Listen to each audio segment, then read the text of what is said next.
विधानभवनाच्या गॅलरीमध्ये ठाकरे फडणवीस आणि अजित पवारांची भेट झाली। अर्थसंकल्प सादर झाल्यानंतर ठाकरे फडणवीस अजित पवार यांची मिश्किल टोलेबाजी देखील पाहायला मिळाली। तर काय तुम्ही मर्सिडीजचे भाव वाढवले नाहीत असा खोचक सवाल उद्धव ठाकरेंनी विचारला। उद्धव ठाकरे यांनी देवेंद्र फडणवीसांना उद्देशून हा सवाल केला। तर हा तुमचा अर्थसंकल्प नाही असं ठाकरे अजित पवार यांना देखील उद्देशून म्हणाले। आणि या संदर्भात अधिक बोलण्यासाठी आमचे प्रतिनिधी दिनेश दुखंडे आपल्या सोबत आहेत। दिनेश, नेमकी काय चर्चा झाली? मिश्किल टोलेबाजी देखील पाहायला मिळते। होय सागर, राज्याचा अर्थसंकल्प सादर झाल्यानंतर उद्धव ठाकरे यांची विधान भवनाच्या गॅलरीत देवेंद्र फडणवीस आणि अजित पवार यांच्याशी भेट झाली।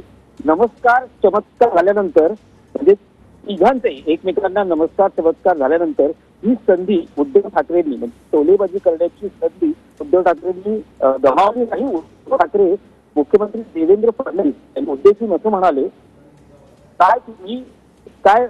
तुम्ही मर्सिडीजचे भाव वाढवले नाही असा एक मिश्किल उद्धव ठाकरेंनी देवेंद्र फडणवीस यांना उद्देशून लगावला।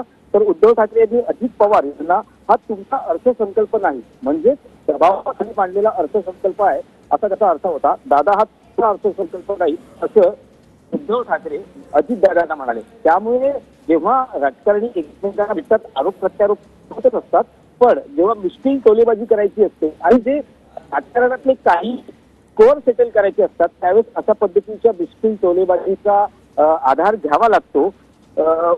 फडणवीसांचे उद्देशून उद्धव ठाकरे म्हणाले, काय तुम्ही मर्सिडीजचे भाव वाढवले म्हणजे अर्थसंकल्प सादर झाला आणि तुम्ही मर्सिडीजचे भाव वाढवले नाही असे जे मिश्किल टोल त्यांनी जो लगावला आहे त्याचा संदर्भ असा आहे की मराठी साहित्य संमेलनाच्या व्यासपीठावर विधान परिषदेच्या उपसभापती डॉक्टर नीलम यांनी उद्धव ठाकरे यांच्यावर काही आरोप केले होते की शिवसेनेत पद मिळवण्यासाठी मर्सिडीज घेतल्या जातात अशा पद्धतीचा तो आरोप बराच आरोप प्रत्यारोप आणि टीकेची राजवटी होती।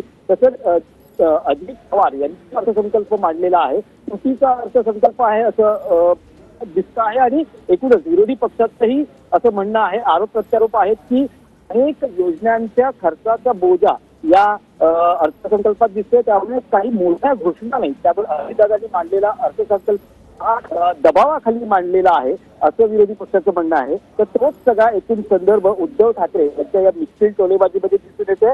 उद्धव ठाकरे देवेंद्र फडणवीस यांना उद्देशून मिश्किलपणा म्हटले, काय अर्थसंकल्पात भाव वाढले उद्देशून म्हणाले हा अर्थसंकल्प नाही। नक्कीच दिनेश, त्यामुळे या भेटीकडे देखील आपलं लक्ष असणार आहे। या मिश्किल टोलेबाजी नंतर नेमका काय संवाद झाला हे आपण पाहतोय। धन्यवाद या सविस्तर माहितीसाठी।